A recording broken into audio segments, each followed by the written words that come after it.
Wizard studies में आप सभी लोगों का फिर से स्वागत है। आज तंबाकू पर एक रिपोर्ट आई है और रिपोर्ट में ये माना गया है कि तंबाकू अब महामारी का एक रूप ले चुका है, इसलिए इसे जानना बहुत ज़रूरी है। और मैं आप सभी लोगों के लिए एक ऐसा वीडियो लेकर आया हूँ जो आप सभी लोगों के लिए तंबाकू से जुड़े हुए किसी भी प्रकार के सवाल का जवाब आप इस वीडियो में पा सकते हैं।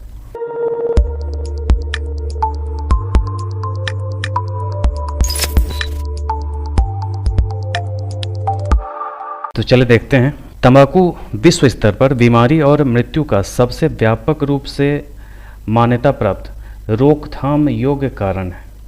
यानी कि व्यापक रूप से मान्यता प्राप्त रोकथाम योग्य कारण है का मतलब है कि इसे रोका जा सकता है, लेकिन लोग मृत्यु का एक बहुत बड़े कारण में से हैं। यह जो महत्वपूर्ण स्वास्थ्य एवं पर्यावरणीय चुनौतियों को पैदा करता है। अब देखें कि कैसे चुनौती पैदा करता है।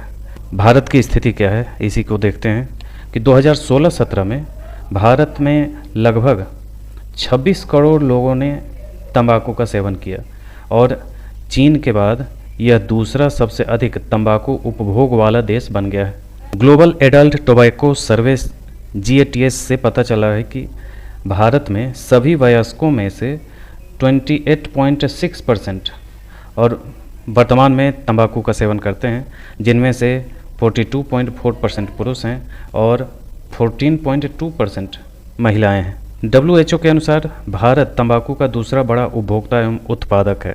भारत में तंबाकू के उपयोग का सबसे प्रचलित रूप उत्पादन धूम्रपान रहित तंबाकू है और आमतौर पर इस्तेमाल में खैनी, गुटखा, तंबाकू के साथ पान और जर्दा आदि के रूप में इस्तेमाल किया जाता है। भारत के उत्तर पूर्वी राज्यों में तंबाकू का उपयोग 40% से अधिक दर्ज किया गया है और सबसे अधिक त्रिपुरा में तंबाकू का इस्तेमाल हो रहा है।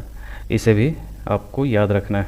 स्वास्थ्य जोखिम के मामले में तंबाकू उद्योग में लगभग 60 लाख लोग फैले हुए हैं जो त्वचा के माध्यम से तंबाकू को अवशोषित करने जैसी बीमारियों के संपर्क में आते हैं। और तंबाकू में जो मजदूर काम करते हैं उनके त्वचा के माध्यम से निकोटीन का अवशोषण होता है, जिसे निकोटीन एक बहुत ही जहरीले रूप में उनके शरीर में फैलता है।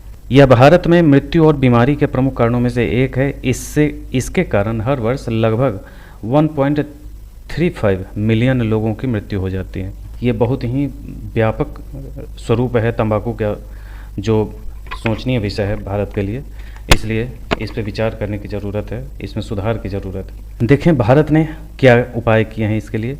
तो पहला है COTPA 2003, सिगरेट एवं अन्य तंबाकू उत्पाद अधिनियम तंबाकू के विज्ञापन, प्रचार और बिक्री को नियंत्रित करता है। यह शैक्षणिक संस्थानों के 100 गज के भीतर तंबाकू की बिक्री पर प्रतिबंध लगाता है। COTPA तंबाकू नियंत्रण पर विश्व स्वास्थ्य संगठन के फ्रेमवर्क कन्वेंशन के प्रभावी कार्यान्वयन को सुनिश्चित करता है। राष्ट्रीय तंबाकू नियंत्रण कार्यक्रम NTCP 2007, इसका उद्देश्य तंबाकू के नुकसान के बारे में जागरूकता बढ़ाना और लोगों को इसे छोड़ने में सहायता करना है। इलेक्ट्रॉनिक सिगरेट निषेध अधिनियम PECA 2019, ई सिगरेट और संबंधित उत्पादों की बिक्री पर प्रतिबंध, जिससे इलेक्ट्रॉनिक निकोटीन डिलीवरी सिस्टम और गर्म तंबाकू उत्पाद शामिल हैं। ये जब नया ई सिगरेट चला था तो शुरुआत में लोगों को लगा कि ये सिगरेट का विकल्प है, सिगरेट नहीं लेना पड़ेगा, लेकिन आगे चलकर पता चला कि इससे भी बहुत सारे स्वास्थ्य से संबंधित समस्याएं आ रही थी, जिसके कारण ये कानून लाना पड़ा था। ई सेसेशन कार्यक्रम, एम सेसेशन कार्यक्रम, यह स्वास्थ्य और परिवार कल्याण मंत्रालय का, ये मंत्रालय भी याद रखिएगा, स्वास्थ्य एवं परिवार कल्याण मंत्रालय WHO और अंतर्राष्ट्रीय दूरसंचार संघ द्वारा एक मोबाइल प्रौद्योगिकी आधारित कार्यक्रम है जो तंबाकू उपयोगकर्ताओं को इसे छोड़ने के लिए प्रोत्साहित करने के लिए पाठ संदेशों के माध्यम से अनुकूलित मार्गदर्शन प्रदान करता है। फसाई का प्रतिबंध FSSAI, जो खाद्य पदार्थों को लेकर के मानक निर्धारित करता है। भारतीय खाद्य सुरक्षा और मानक प्राधिकरण ने खाद्य पदार्थों में तंबाकू और निकोटीन पर प्रतिबंध लगा दिया, जिसके परिणाम स्वरूप गुटखा और सुगंधित धुआं रहित तंबाकू उत्पादों पर प्रतिबंध लगा दिया गया है। तंबाकू कराधान, भारत में खपत को हतोत्साहित करने के लिए तंबाकू कर लगा दिया गया है। तंबाकू कर लगाया जाता है और धूम्रपान मुक्त स्थान, स्वास्थ्य सुविधा और शैक्षणिक संस्थान, सरकारी कार्यालयों और सार्वजनिक परिवहन सहित कई सार्वजनिक संस्थानों और कार्यस्थलों पर धूम्रपान पूरी तरह प्रतिबंधित कर दिया गया है। तो ये सब उपाय किए गए हैं भारत सरकार के द्वारा। तंबाकू पे कराधान लगा करके इसे हतोत्साहित किया जाता है ताकि लोग कम से कम खरीदें, लेकिन तब भी बहुत बड़े पैमाने पर तंबाकू की बिक्री हो रही है। अब देखें कि भारत में तंबाकू के उपयोग का प्रभाव क्या क्या है।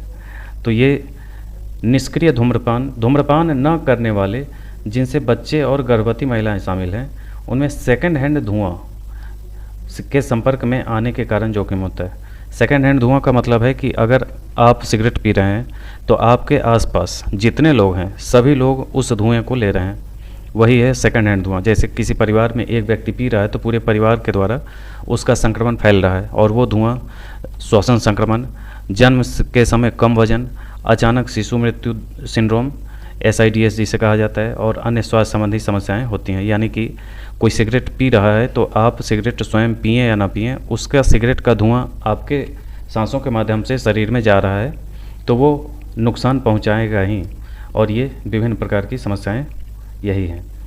व्यावसायिक खतरा, तंबाकू उद्योग में कार्यरत लोग त्वचा के माध्यम से निकोटीन को अवशोषित करने से स्वास्थ्य जोखिम का सामना करते हैं, जिसमें निकोटीन विषाक्तता संबंधित बीमारी हो सकती है।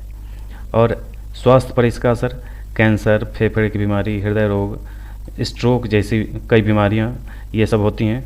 विधायी ढांचे का अभाव, 2020 में COPTA के तहत एक संशोधन का उद्देश्य तंबाकू उत्पादन, आपूर्ति और वितरण के लिए लाइसेंसिंग को अनिवार्य बनाना है, लेकिन बिल पारित नहीं हो पाया है। नीतिगत पक्षाघात, एक अध्ययन में NTCP और गैर NTCP जिलों के बीच बीड़ी और सिगरेट की खपत में कमी में कोई महत्वपूर्ण अंतर नहीं पाया गया। यानी कि तंबाकू की रोकथाम के लिए जो कार्यक्रम चलाया जा रहा था उसका कोई असर नहीं हुआ, क्योंकि अपर्याप्त स्टाफिंग, संसाधन आवंटन, निगरानी तंत्र जैसी चुनौतियां थीं। आर्थिक बोझ, भारत में 2017-18 में तंबाकू के स्वास्थ्य प्रभावों के कारण 1.7 लाख करोड़ रुपये से अधिक का नुकसान हुआ।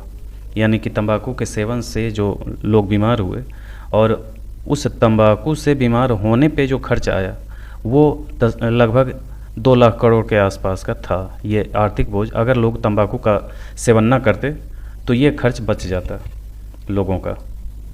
उत्पादकता में कमी, तंबाकू से संबंधित कोई भी बीमारी से पीड़ित व्यक्ति में उत्पादन की क्षमता उतनी नहीं रह जाती और समय से पहले वो मृत्यु को प्राप्त हो जाता है और आर्थिक योगदान उसका समाप्त हो जाता है। तंबाकू कराधान, इसे नियमित रूप से मुद्रास्फीति के लिए समायोजित नहीं किया जाता और समय के साथ तंबाकू उत्पाद तेजी से सस्ते होते जा रहे हैं। कर चोरी, तस्करी, अवैध निर्माण और अवैध तरीके तंबाकू कराधान प्रयासों को प्रभावित करते हैं।